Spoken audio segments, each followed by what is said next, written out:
कस्य हेतो परित्यक्ता आचार्येणात्मनः सुराः एतदा चक्ष भगवान् शिष्याणां क्रमं गुरु। आप मुझे ये बताइए कि आपने कहा कि एक बार गुरु बृहस्पति ने इंद्र का त्याग कर दिया, किस लिए छोड़ा था? तब यहां पर उन्होंने बताया कि एक बार की बात है, इंद्र अपने इंद्रासन पर विराजमान, वहां पर अप्सराएं नृत्य कर रही थीं। वे बड़े मस्त होकर के सुन रहे थे, कोई बात नहीं, तो मस्त होकर के वे सुन रहे थे गान और नृत्य देख रहे थे। गुरुजी आए। गुरुजी जैसे ही आए तो उन्होंने देख लिया कि गुरुजी आए, लेकिन उन्होंने देखने के पश्चात भी उनको प्रणाम नहीं किया। और एक बात और बता दें, जब गुरुजी आवे और शिष्य प्रणाम करना भूल जाए तो गुरुजी को सावधान हो जाना चाहिए। क्यों हो जाना चाहिए? कि आज इसने प्रणाम नहीं किया है, कल ये हो सकता है कि धीरे धीरे मेरा सम्मान अपने हृदय से निकाल दे और परसों ये मेरा अपमान भी कर सकता है। तो गुरुजी को धीरे से निकल लेना चाहिए ऐसे चेला के घर से। तो यहाँ पर गुरुजी ने प्रणाम नहीं किया, तो गुरुजी के प्रणाम ना करने से श्री बृहस्पति गुरुजी वहां से चले गए। अब इन्होंने बहुत ढूंढा लेकिन गुरुजी नहीं मिले, बहुत प्रयास किया, कोई बात नहीं, गुरुजी नहीं मिले। ढूंढते रहे, अब सब भगवान की शरण में गए। मालूम है क्यों? क्योंकि अगर जो गुरुजी नहीं मिले तो गुरुजी की कृपा नहीं रहेगी, और अगर जो गुरुजी ने कहीं शाप दे दिया तो जो शत्रु है ना, दुश्मन, वे बिल्कुल किनारे ही लगे बैठे हैं। वे अभी युद्ध करके मुझे हरा देंगे, और यदि मुझे हरा दिया तो फिर हमें फिर कोई पूछने वाला नहीं होगा। तो हार के डर की वजह से गुरुजी की आवश्यकता रहती है देवताओं को, तो उन्होंने भगवान की शरण ली। कहने लगे कि भगवान ये बताओ हम क्या करें, गुरुजी नाराज होके चले गए, हमसे गलती हो गई है, बताओ क्या करना चाहिए। न गृह्यन्ति अधर्मेषु यविष्ठांग्र विवादनम छंदोभ्यो न ब्रह्म वयो ज्येष्ठस्य कारणम। कहने लगे कि कितना भी अपराध हो जाए पर बड़े वयोवृद्ध लोगों का कभी भी उनका अभिवादन करना नहीं छोड़ना चाहिए, कुछ भी हो जाए। लेकिन फिर भी यदि तुम हमारे पास आए हो तो हम तुम्हें एक बात बता दें, एक हैं विश्वरूप, विश्वरूप जी के पास चले जाओ, वे तुम्हें चेला बना लेंगे और तुम्हारी रक्षा भी कर देंगे। उन्होंने कहा ठीक है। वहां पर जाकर के विश्वरूप से कहा कि उन्होंने कि हे भगवान आप हमारे गुरुजी बन जाओ।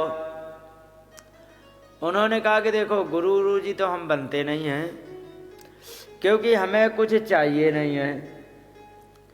हमारी आजीविका का सबसे अच्छा साधन ये है कि हम शीला बीन लें, शिला बीन लें, या तो उंच वृत्ति से काम निकाल लें। शिला और उंच ये क्या होता है जानते हो? मैं बताता हूं। चने के खेत हैं, चने के खेत होते हैं ना, तो जब चने सूख जाते हैं अप्रैल में जाके काटते हो, ठीक है, तो कुछ उसके जो दाने होते हैं फलियां गिर जाती हैं सूखी सूखी, तो उनको उठा लेना, वो कहते शिला। गेहूं काटने में भी गिर जाते, जौ काटने में भी गिर जाते, तो उन्हें उठा के लाना, वो होता है शिला, ठीक है। और उंच वो होता है कि जब कोई बाजार में व्यापारी के यहाँ बेचने जाता है तो व्यापारी दिन भर खरीदता है और शाम को सारे कट्टे अंदर लगा करके और इसके बाद शटर लगा देता है, तो बाहर जो पड़ा रहता है ना दुकान के, वो जो होता है वो होता है ऊंच। उन्होंने कहा कि हम या तो खेतों से बीन करके हमारा काम चल जाता है या फिर बाजारों से, मेरा तो केवल यही ही आजीविका का साधन है। किंचना नाम ही धन शिलोचन तेने है निर्वर्तित साधु सत्क्रिया। उन्होंने कहा कि जिस महात्मा को कुछ चाहिए नहीं हो तो उसको अकिंचना नाम, जिसको कुछ ना चाहिए हो तो उसका धनम, उसका सारा धन होता है शिलोंछनम। खेत से बीन लाया, बाजार के दुकान के बाहर पड़ा उठा लाए, यही हमें चाहिए अपनी जीविका को चलाने के लिए, और ये सबसे श्रेष्ठ जीविका बताई गई है, समझ गए, सबसे श्रेष्ठ जीविका है। फिर कथम विगर्हन नुकरोम्यधीश्वराः पौरोध संहर्षति येन दुर्मति। फिर एक बात बताओ, जब हमारा काम खेत से बीन करके चल जाता है, जब हमारा काम दुकान के बाहर पड़ा हुआ उठा लाने से हो जाता है, तो हम ये बताओ फिर हम तुम्हारा ये पुरोहित बनने का निंदित कर्म क्यों करें? भागवत में पुरोहित बनना कैसा बताया गया है? निंदित। रामचरितमानस में भी बताया है, यहां पर कहा है पौरोहित कर्म अति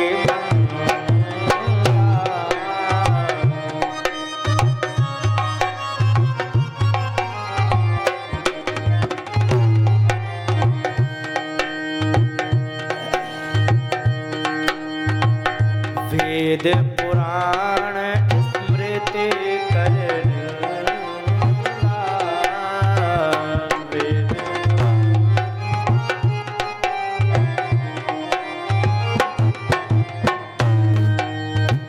यहाँ पर उन्होंने बताया पुरोहित कर्म सबसे निंदनीय होता है।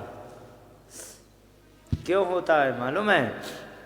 मान लो तुम किसी के पुरोहित हो, उसने कहा गुरुजी हमारे नाम के 108 हनुमान चालीसा कर दो।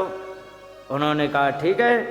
अब बैठ गए लगातार हनुमान चालीसा करने में, लगातार हनुमान चालीसा करने में कम से कम 6 घंटा लगा, और 6 घंटे के बाद जिन्होंने 108 हनुमान चालीसा करवाए थे उन्होंने दे दिए 1100 रुपये की दक्षिणा, पढ़ लिया पाँव। अब जो तुमने दिन भर बैठ के कमाया वो ले गया तुम्हारा जजमान, ठीक है? तुम पे क्या बचा? और इतने में तुम मंदिर से निकले, तब तक कोई और आ गया महाराज, उसने भी प्रणाम कर लिया।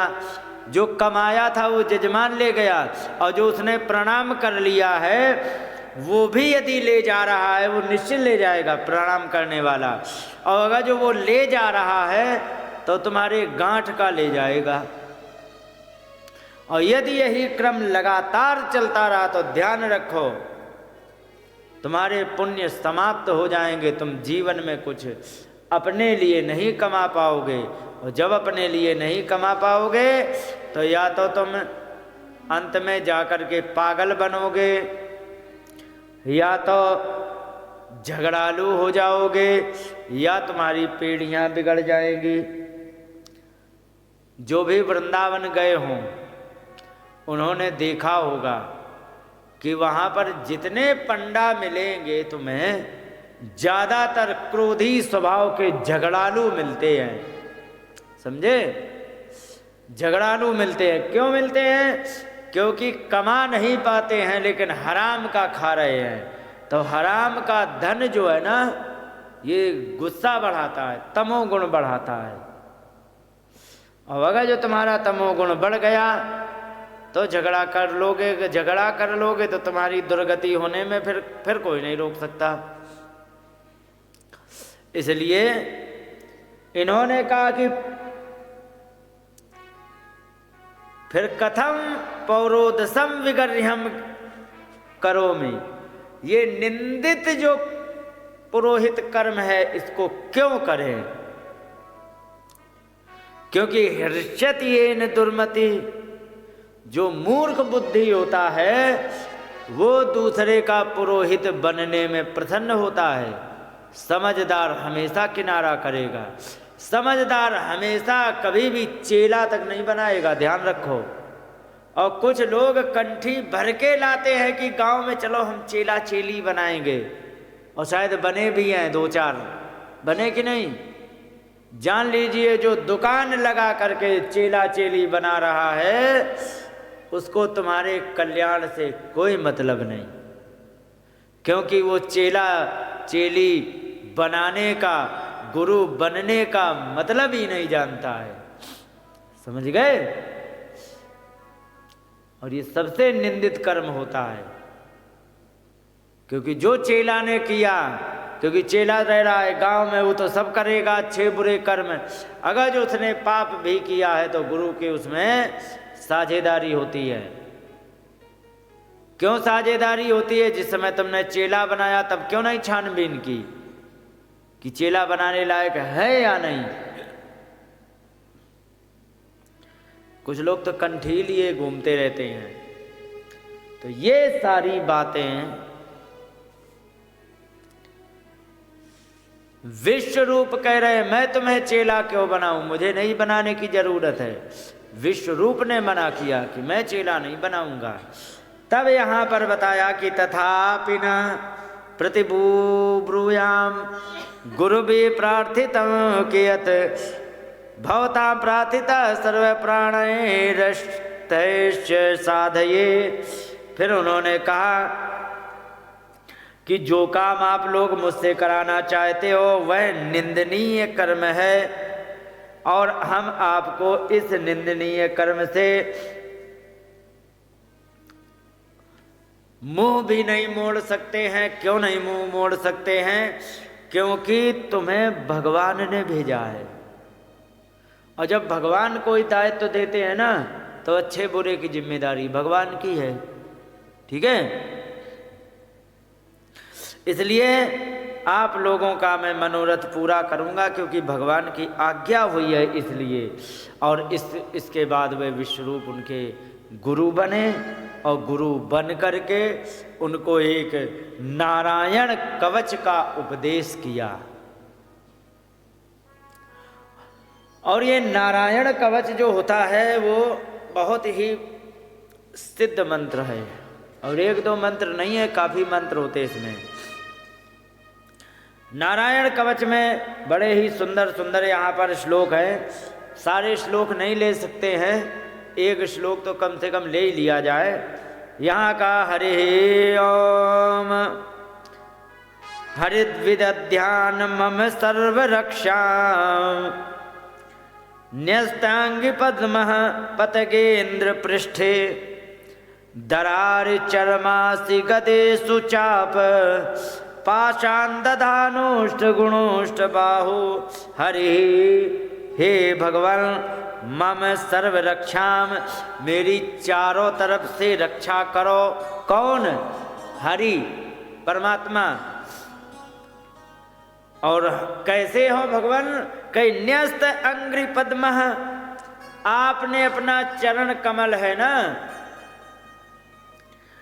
बैठे तो हो आप गरुण जी के ऊपर, और उसी में आपने अपने एक पैर पर अपना पैर जमा रखा है, कभी चारपाई बैठ के घुटने पर अपना पैर रख लेते ना, ऐसे आप बैठे हो और आपकी 8 भुजाएं हैं।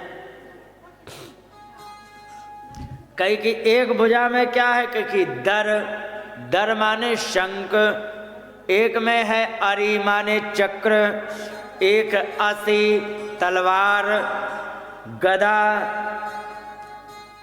ईशु,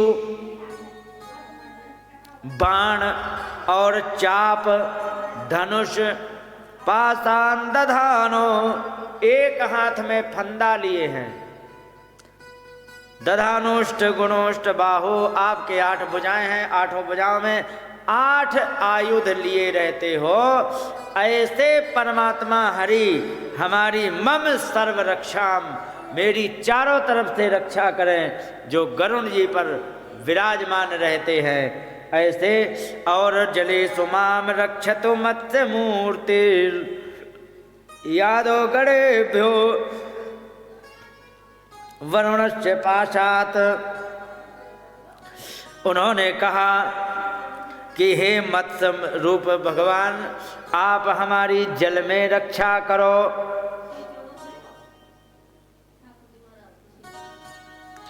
और जल जंतुओं से हमारी, हे वरुण जी महाराज, आप हमारी रक्षा करें। स्थले सुमाया वटु बामनो व्यात, स्थल माने मैदान में, मैदान में जैसे सड़क पे जा रहे, कोई स्कूटर वाला टक्कर ना मार दे, कुत्ता ना खा ले, सांड ना मार दे, गाय ना लात फटकार दे, इनके लिए हमारी हे वटु बामन, छोटे से बामन भगवान, आप हमारी वहाँ रक्षा करो।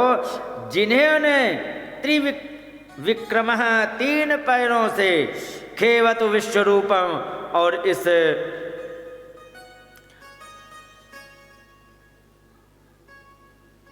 और जो त्रिविक्रम भगवान हैं वो खे अवतु, खे माने आकाश में, अवतु रक्षा करें। आकाश में माने जब हम हेलीकॉप्टर से जाएं, जब हम वायुयान से यहाँ से अमेरिका जाएं, कहीं भी जाएं, इंडोनेशिया जाए, तो वहाँ आकाश में हे त्रिविक्रम भगवान वो हमारी रक्षा करें। त्रिविक्रम और बटुबामन में क्या अंतर है? हैं वही, लेकिन बटुबामन छोटे से, त्रिविक्रम वे हैं जिन्होंने 3 चरणों से पूरे पृथ्वी, स्वर्ग और बलि को नाप लिया था। तो इतने बड़े जो होंगे, जो स्वर्ग तक पहुंच जाएंगे, तो हेलीकॉप्टर तो उसके बीच में ही रहेगा। हे भगवान, वहां हमारी तुम रक्षा करो। यहाँ पर इसी प्रकार के बहुत से श्लोक है, कम से कम 30-35 श्लोक इसमें होते हैं। और पूरे यदि बोलेंगे ना तो हो जाएगा समय ज़्यादा। ठंड के महीने में वैसे ही 3 घंटे का समय रहता है, नहीं कवर हो पाता। संक्षेप में थोड़ा थोड़ा स्वाद सबका लेते हुए आगे बढ़ेंगे।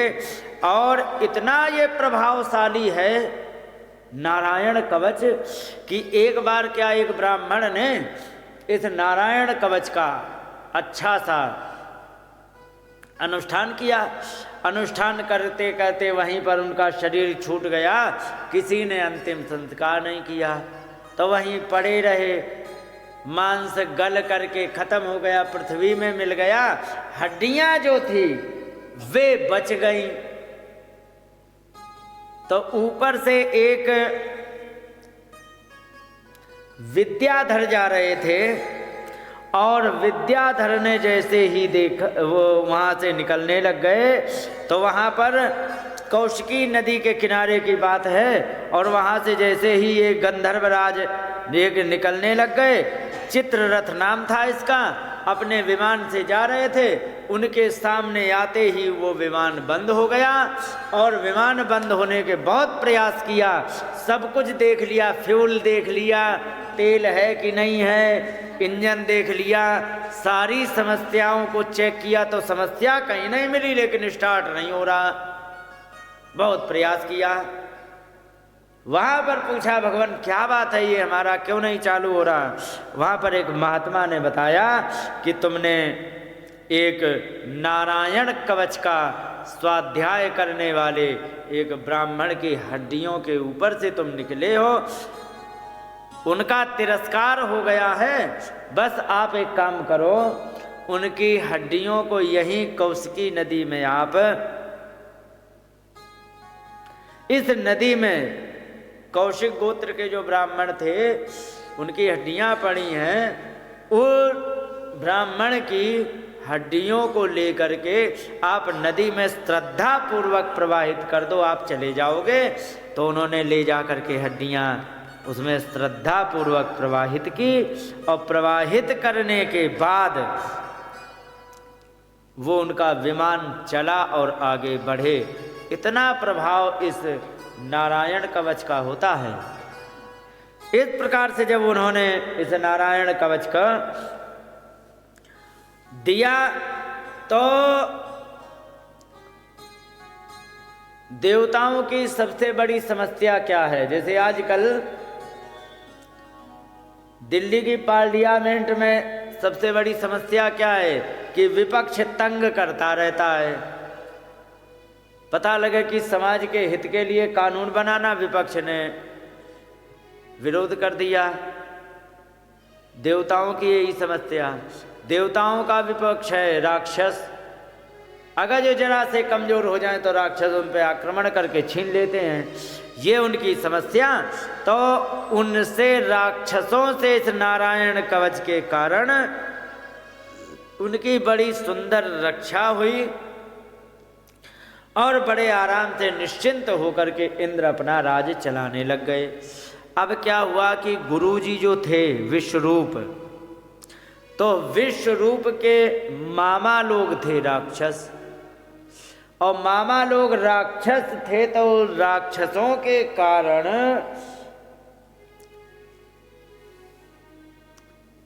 गुरुजी जो थे, वो जो भांजे थे राक्षसों के, वे उन पर थोड़ी सी श्रद्धा रखते थे। और उन्होंने, मामा लोगों ने कहा कि आप तो स्वर्ग के गुरु बन चुके हो, कि हाँ ऐसा करो लाला, मैंने सोमरस नहीं पिया है, आप हमें सोमरस दे दो। उन्होंने कहा अरे ऐसी क्या बात है, हम तो गुरुजी हैं। अब वे गुरुजी के नशे में इंद्र के यहाँ से सोमरस राक्षसों को पिला दिया। और जैसे ही सोमरस राक्षसों को पिलाया, इंद्र को पता लग गया, और पता लगा तो वे जान गए कि राम राम राम राम, ये तो हमारे यहाँ रह करके और हमारे ही घर में ये चूहे की तरह बिल करने लग गए। तो गुरुजी को मार डाला, पहले गुरु बनाया और फिर उनको मार डाला। और जब मार डाला तो क्या हुआ, ब्रह्म हत्या उनके पीछे पड़ गई। क्योंकि उन्होंने अच्छी तरह से नारायण कवच का अनुष्ठान किया था, तो इस नारायण कवच के अनुष्ठान के प्रभाव से इन्होंने उस ब्रह्म हत्या को 4 भागों में काट दिया, और 4 भागों में काट करके और 4 लोगों को बांट दिया। इसमें भूयंबु द्रुमयोषित भ्यश्च चतुर्धा व्यभजत हरि, वो हरि माने इंद्र, 4 भागों में उस ब्रह्म हत्या को काटने के बाद 4 जगह उन्होंने बांट दी, व्यभजत बांट दी। अब किसको किसको दी, तो भूमि तुरीयम जग्राह खात पूरे पूर्वरेण वये ईर्णम ब्रह्म हत्याया भूमौ रूपम भूमौ प्रदर्श्यते। पृथ्वी ने 1/4, तुरीय कहते हैं चौथाई हिस्से को, जिसको आजकल क्वार्टर कहते हैं। तुम्हारे यहाँ क्वार्टर किसे कहते हैं माता जी? देखो माता मुस्कुरा गई। क्वार्टर जानती हो? हाँ, तो क्वार्टर का मतलब दारू का पौआ नहीं होता है, ठीक है। क्वार्टर का मतलब होता है, क्वार्टर माने चौथाई। तो एक बोतल आती है वो आती है 750 ml की, उसका आधा कर दो तो 450 मिलीग्राम का, ठीक है। उससे फिर आधे से आधा माने चौथाई हो जाता है, वो कितना होता है 180 ग्राम जितना भी होता, तो बड़ी बोतल का चौथाई हिस्सा होता है, इसलिए उसे क्वार्टर बोलते हैं। समझ गए? हाँ, क्वार्टर का मतलब दारू की बोतल नहीं होता है, क्वार्टर का मतलब होता है चौथाई। इसी को संस्कृत में तुरीयम कहते हैं, चौथाई। चौथाई हिस्सा पृथ्वी ने ले लिया और मांगा, एक वरदान मांग लिया। वरदान में उन्होंने मांगा कि मुझे एक वरदान इंद्र ये दे दो कि हमारा जहां पर पृथ्वी में गड्ढा हो वो अपने आप भर जाए, ये वरदान दे दो। तो आप लोगों ने देखा होगा पहले तालाब हुआ करते थे, राजस्थान में होते थे कि नहीं? होते थे। तो तालाब हुआ करते थे तो पानी बरसता था, उनमें पानी इकट्ठे हो जाता था। धीरे धीरे क्या हुआ, पानी बरसना कम हो गया, वाटर लेवल नीचे चला गया। तो जो पानी बरस के इकट्ठे होता है 15 दिन में सारा सूख जाता है। तो धीरे धीरे धीरे धीरे वे सारे के सारे तालाब पूरे भर गए मिट्टी से, तालाब खत्म है कि नहीं है? तालाब खत्म हो चुके धीरे धीरे भर भर के। तो ये सब अपने आप होता है। पृथ्वी ने वरदान मांगा है कि हमारे गड्ढे अपने आप भर जाएं, ये वरदान मुझे आप दे दो। इसके बाद ब्रह्म हत्या जो पृथ्वी पर दिखती है तो वो कैसी दिखती है? तो एक ऊसर भूमि होती है। ऊसर भूमि जानते हो? नहीं जानते? एक ऐसी जगह पड़ी होती है जहाँ पर कुछ भी बोया जाए न उगे ना, और उसमें सफ़ेद सफ़ेद पाउडर जैसा होता है कि नहीं, नमक जैसा उछल आता है, तो उसको कहते हैं ऊसर भूमि, ठीक है। तो वही ईरिडम माने ऊसर भूमि की रूप में पृथ्वी पर वो ब्रह्म हत्या दिखाई पड़ती है। इसके बाद तुर्यम छेद विरोहेण वरेण जगृहु द्रुमा तेषाम निर्यास रूपेण ब्रह्म हत्या प्रदृश्यते। इसके बाद एक चौथाई हिस्सा था वो वृक्षों ने ले लिया और कहने लगे कि जहां से हमारी डाल टूट जाए वहीं से हमारी डाल उग आया करे, ये वरदान मुझे दे दो। तो ध्यान रखो, वृक्ष की अगर डाल काट दो तो वहीं से डाल उगाती है ना। लेकिन मनुष्य का हाथ काट दिया जाए तो हाथ उगता है क्या? नहीं उगता ना। तो उनको एक स्पेशल वरदान है, तो उन्होंने वो अपना उनकी डाल निकल आती है, लेकिन उनका दिखाई पड़ता है तेषाम निर्यास रूपेण, जो गोंद के रूप में निकलता है ना वृक्षों से, वो ब्रह्म हत्या का स्वरूप दिखाई पड़ता है। इसके बाद एक और था वो दे दिया जल को, और जल को दे करके द्रव्य भूयो वरेणाप तुरीया जग्रहुर्मलम तासु बुद्बुद फेनेभ्याम दृष्टं तद हरति क्षिपन। कहने लगे कि जो जल को जब दिया तो जल ने उस एक चौथाई हिस्से को ले लिया और लेकर के उन्होंने कहा मैं तुम्हारी एक ब्रह्म हत्या का अंश, चौथाई अंश ले लूंगा, मुझे वरदान चाहिए। कि क्या? कह के कोई कितना भी स्वादिष्ट भोजन करे, ठीक है, चाहे वो आलू की सब्जी खाए, चाहे बैगन की सब्जी खाए, चाहे रसगुल्ला खाए, चाहे चमचम खाए, कुछ भी खाए, कितना भी स्वादिष्ट भोजन हो, लेकिन मुझे नहीं भूलना चाहिए वो। व्यक्ति, ईमानदारी से बताओ, रसगुल्ला मीठा होता है या पानी? हैं? पानी मीठा होता है? नहीं, रसगुल्ला होता है।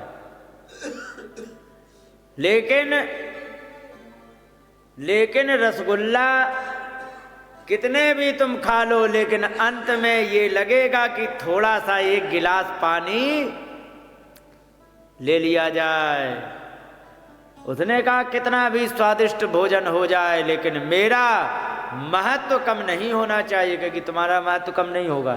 ठीक है, फिर एक कितने हिस्से बट गए, याद है? नहीं याद है? 3 हिस्से बट गए, एक बच गया अभी। एक हिस्सा था वो माताओं ने ले लिया। माताओं ने ले लिया, उन्होंने कहा शश्वत काम वरेणां तुरीयम जग्रहु स्त्रियः रजोरूपेण तास्वांगो मासी मासी प्रदर्श्यते।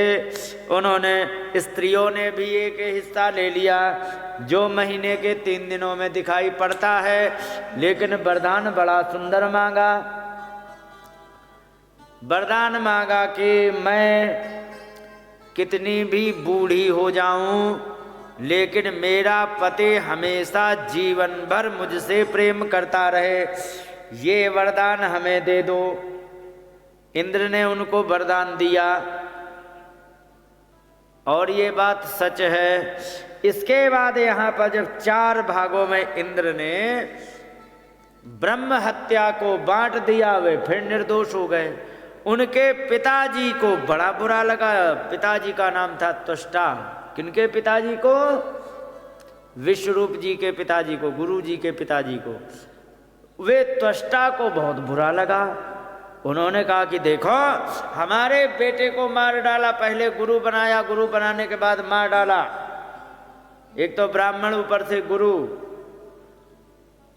और मार डाला, फिर भी ये घूम रहा है। अब हम इसे देखते हैं। उन्होंने यज्ञ करना प्रारंभ किया, और यज्ञ करने में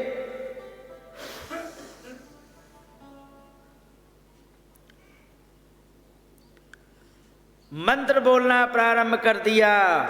उन्होंने कहा इंद्र शत्रो विवर्धस्व, इंद्र शत्रो विवर्धस्व, इंद्र शत्रो विवर्धस्व। इस प्रकार से जब उन्होंने कहा तो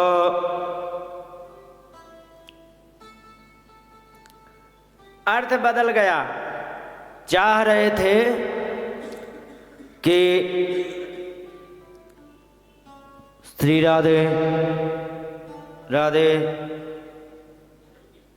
चाह रहे थे कि ऐसा शत्रु प्रकट हो जो इंद्र को मार डाले, लेकिन ऐसा अर्थ बन गया कि इंद्र ही उसे मार डाले, ऐसा शत्रु प्रकट हो। उन्होंने कहा इंद्र शत्रु विवर्धस्व, इंद्र शत्रु विवर्धस्व। ई को तेज बोल दिया, और ई को तेज बोलने से अर्थ बदल गया। वेद में एक बात ध्यान रखना, वेद में, शास्त्र में और उपासना में थोड़ा थोड़ा अंतर होता है। वेद होता है शब्द प्रधान। यदि कोई वेद पढ़े तो उसमें शब्दों का विशेष ध्यान रखा जाता है।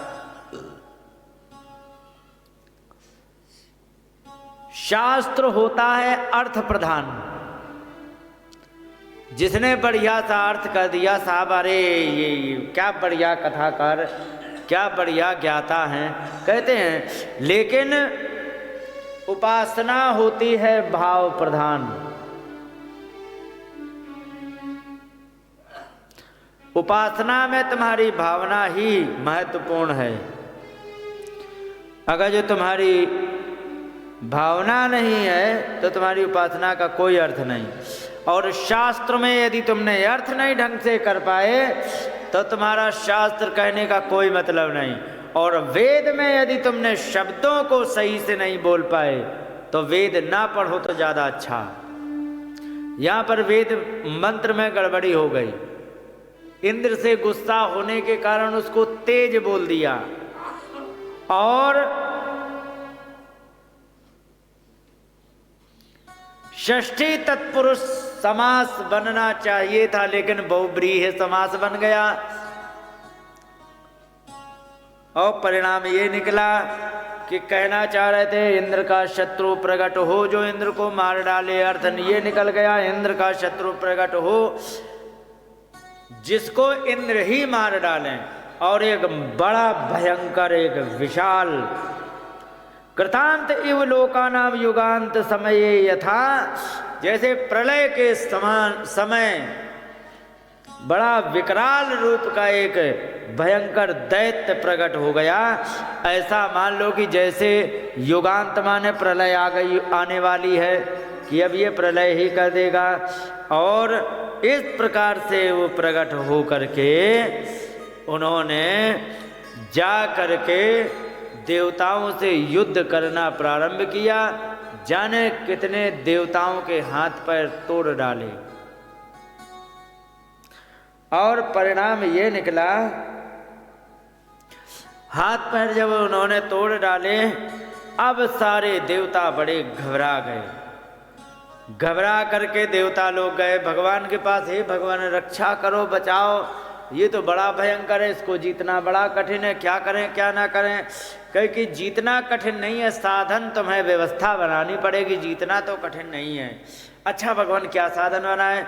तो यहाँ पर भगवान ने बताया है कि आप जाकर के महात्मा दधीचि के पास पहुंच जाओ और वहाँ पर उनसे हड्डियाँ मांगो। उन्होंने जा करके वहाँ पर दधीचि से हड्डियाँ मांगी।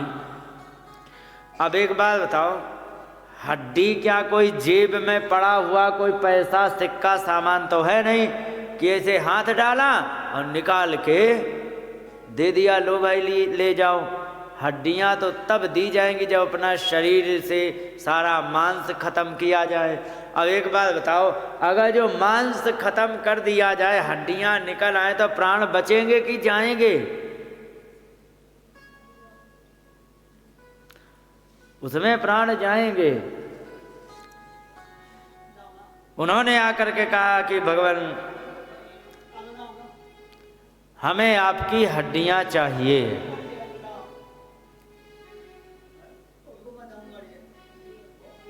दधीचि महात्मा ने कहा कि तुम्हें हमारी हड्डियां चाहिए है तो किस लिए चाहिए? कहेगी अपनी जान बचाने के लिए। कही एक बात बताओ, तुम्हें अपनी जान बचाने के लिए मेरी हड्डियां चाहिए है तो मेरी जान क्यों ले रहे हो? उन्होंने एक बात कही कि ननु स्वार्थ परो लोको न वेद पर संकटम यदि वेद न याचेत नेति नाह यदीश्वरः। उन्होंने कहा कि जितना संसार है, ये सारा का सारा संसार बड़ा स्वार्थी है। स्वार्थ तुमसे नहीं है तो तुमसे कोई प्रेम नहीं होगा, समझे? और ये जो व्यक्ति स्वार्थी होगा उसकी एक और विशेषता होगी कि क्या वो अपना काम बनाने में कभी भी दूसरे व्यक्ति के संकट को नहीं देखता है, उसकी पीड़ा को, उसके दर्द को नहीं समझेगा, समझे? लेकिन वो अपना काम जरूर बनाना चाहेगा। अब एक बात बताओ आप लोग कि अगर जो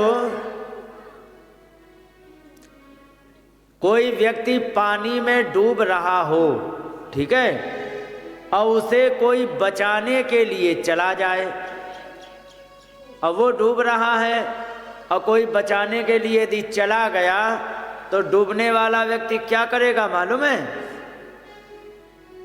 इधर लाओ, इधर लाओ, इधर लाओ, इधर लाओ, डूबने वाला व्यक्ति क्या करेगा? तुरंत बचाने वाले के ऊपर चढ़ जाएगा कि नहीं? और एक बात बताओ, जब बचाने वाला जो गया है उसके ऊपर जब चढ़ जाएगा कोई, तो वो निश्चित है कि वो डूबने लगेगा। और अगर जो वो डूबने लगा तो उसको तो आराम मिल गया क्योंकि वो ऊपर बैठ गया, लेकिन उसकी तो जान पर बनाई। लेकिन जो ऊपर बैठ जाता है छाती पर चढ़ के, जब उसे सांस मिलने लग जाती है तो वो भूल जाता है कि नीचे वाला भी उसको सांस लेनी है, वो भी संकट में आ चुका है, वो भूल जाता है। इसी प्रकार से इंद्र कहने लगे, मैं भी आया हूं आपके पास, मुझे अपनी जान बचाने के लिए तुम्हारी जान लेनी पड़ेगी। इतना ही संसार स्वार्थी है और उसी स्वार्थ में मैं आया हूं। लेकिन यदि कोई दे सकता हो, वास्तव में इतनी क्षमता हो देने की, तो वो मना ना करे। यहाँ पर संक्षेप में चलते हुए इतना ही है कि दधीचि महात्मा ने कहा कि ठीक है, मैं तुम्हें निश्चित ही अपनी हड्डियों को दूंगा। धर्मावास्रोतु कामेन यूयं प्रत्युदाहृता एष वै प्रियमात्मान त्यजंतम सत्य जाम्य हम। तो उन्होंने कहा कि ठीक है, आपने बड़े धर्म पूर्वक आकर के कहा है और ईमानदारी से सारी बातें कही हैं कि वास्तव में मैं स्वार्थी हूँ, इतना ही स्वार्थी व्यक्ति ऐसा ही करता है। मैं तुम्हें अपनी हड्डियों का दान निश्चित करूंगा। तो वहां पर आकर के उन्होंने हड्डियों का अपना दान किया, गायों से देह चटाई और उससे हड्डियां दान की। हड्डियां दान करने के पश्चात यहाँ पर उन्होंने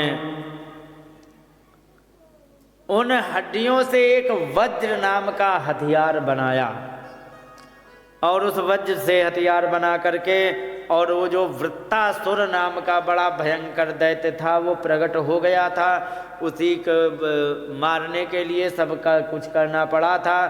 तो जा करके वृत्तासुर नाम के दैत्य को तुरंत ललकारा और युद्ध करना प्रारंभ कर दिया। और युद्ध करते करते बड़ा ही भयंकर युद्ध हुआ है।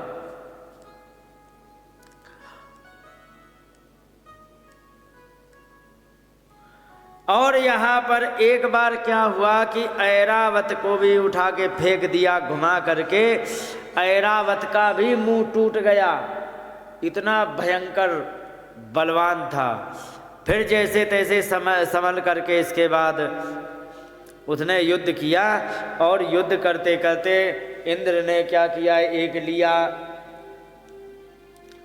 अपना गदा, और गदा ऐसे फेंक करके मारी तो उसने ऐसे हल्का सा हाथ लगा दिया तो गदा दूर चली गई। देवता लोग चारों तरफ से देख रहे थे, उनके तुरंत प्राण सूख गए। देवताओं के प्राण मालूम है क्यों सूख गए? क्योंकि इंद्र युद्ध करने गए हैं, और अगर जो इंद्र हार गए इससे, तो इंद्र को मारने के बाद फिर ये मेरा नंबर लगा देगा, और मेरा नंबर लगा दिया तो फिर हम इससे युद्ध तो कभी नहीं कर पाएंगे। देवता लोगों का जान सूख गई। फिर वृत्तासुर ने ही बताया कि आप अपने वज्र को क्यों नहीं चला रहे हो। और वज्र को चलाने के लिए उन्होंने जब कहा तो कहने लगे कि सुरेश कस्मात् न हिनोति वज्रं पुरस्थिते वैरिणीमयी अमोघम। हे सुरेश, आप अपने वज्र को क्यों नहीं चला रहे हो? क्योंकि मैं तुम्हारा सबसे बलवान शत्रु खड़ा हूं और तुम गदा मार रहे हो। आप वज्र क्यों नहीं चला रहे हो? और एक बात और सुन लो, मां संशयिष्ठा, इस पर संदेह मत करना। न गदेव वज्रम, जैसे तुम्हारी गदा बेकार हो गई युद्ध में, तुम्हारा वज्र नहीं बेकार होगा। स्त्यान निष्फलम कृपणार्थे वयांच्या, जैसे कंजूस से मांगना निष्फल हो जाता है, इसी प्रकार से तुम्हारा ये वज्र निष्फल नहीं होगा। कंजूस से धन मांगने के जैसा ये तुम्हें निराश नहीं करेगा, ये तुम्हें तुम्हारे मन का परिणाम देगा। और इस प्रकार से उन्होंने जब स्वयं अपने मृत्यु का साधन बताया, तो जैसे ही उन्होंने वज्र को तैयार किया, हाथ पैर हिलाए लड़ने के लिए, और अब देखा वृत्तासुर ने कि अब ये वास्तव में वज्र मारने ही वाला, कभी रुको रुको रुको रुको रुको रुको रुको, मैं नहीं बताया, थोड़ा रुक जाओ, थोड़ा रुक जाओ। इंद्र ने कहा अब क्या समस्या है? अरे कह कि तुम क्या वज्र मार दोगे, मैं तो मर जाऊंगा। कम से कम जीते जी मरते समय तो 2 मिनट के लिए भगवान का नाम तो ले लेना चाहिए। तो यहां पर बड़ी ही सुंदर वृत्तासुर की गीता प्रारंभ होती है।